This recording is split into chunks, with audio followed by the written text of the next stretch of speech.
Hello, Nakshi. May creepy kwento ako galing kay Toby. Tara, basahin natin. Kwento ko lang yung creepy experience ko late 2009. Galing akong work noon at napa-OT. So, dapat 9 p.m. yung out ko pero naging 12 a.m. dahil masipag. Pagbaba ko ng kanto, papasok sa amin, walang tricycle, wala rin mga tao sa kalsada, malamang tulog na mga driver. Wala akong choice. Kailangan ko maglakad halos 2 kilometro papunta sa bahay. Pero bago ako makarating, may 2 tulay muna akong dadaanan. Umuulan-ulan pa nun. Buti na lang, Boy Scout ako. So, inopen ko yung payong ko. Tapos, ayun, gora na. Habang naglalakad ako, napansin ko na may pose na walang ilaw. Madilim, tahimik, tapos yung mga balahibo ko nagsitaasan. Unang tulay, kinalabutan ako. Ramdam ko yung may mga matang nakamasid. Binilisan ko ang lakad ko para nagmamadali na lang makauwi. Palampas ako, akala ko okay na. Pero iba yung feeling ko, parang may sumusunod. Habang papalapit ako sa pangalawang tulay, may naaninag akong puting tela sa gilid.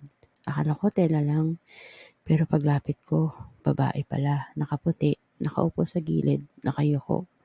At yung mga paa niya, nilalaro yung tubig sa ilalim. Ayoko sanang tumingin pero parang hinihigop ako ng curiosity.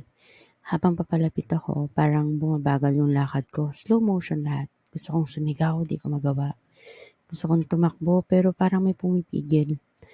Pagkalapit ko sa kanya, bigla siyang nawala. Kaya tumakbo na sana ako pero biglang bumigat yung balikat ko. Pagtingin ko, may kamay na maputla. May bakas ng sugat na nakaakbay sa akin. Pagtingin ko sa tabi ko, nandun siya. Yung mukha niya puro pasa at sugat. Mga matang walang buhay, nakatingin diretso sa akin. Kinaumagahan, nagising na lang ako, nasa bahay na ako.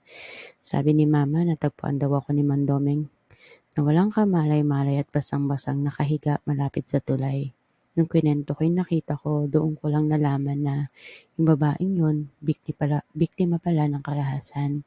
At sa mismong tulay na yun, doon siya natagpuan. Grabe 'no, kung ikaw si Toby, tatakbo ka ba o tititig ka rin sa babaeng nakaputi? Hindi to kulam, story reading lang. Bye!